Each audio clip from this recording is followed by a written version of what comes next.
Igama lami ndinguPamela Nawule. Igama lebhizinisi lapho Umkhwezi Food Security Co-op. Singawomama abayi-8, sinomfana noyi-1, sibayi-9. Saye ke ngoku safumana kwa-smallholder imali engange-120,000. Sanembono izinto bathina masizithengele amathokazana. Sathenga ke ngoku lamathokazana ami. Agriculture uthenga ufika kwakhe, ufika wasibona uba singomama abazamayo ngoba ezi nkomo besizigada ngokwethu phaa ethafeni sihlala izidulini sigcina ezi nkomo zethu. Agriculture ke wasifunela ifama, sayifumana ke ukufama. Ilungelo lethu lokufamisha lithetha kakhulu ukuthi sithanda into enye urhulumente ukuzoya kwakhe singomama abangamakhosikazi. Ifama lesiphiwelele uba singomama sibayi-9 kwathiwa i-Women's Co-op.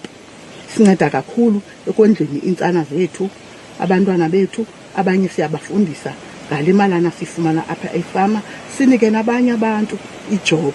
Bakhona obhuti abasijobelayo usibophelele licingo.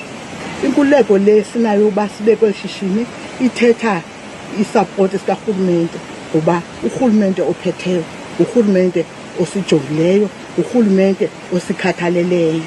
Siziva sinelunda kakhulu ngoba abantwana bethu balala bedlile, nabantu bathenga kufutshane inyama apha kuthi. Sizidla kakhulu ngurhulumente ophetheyo.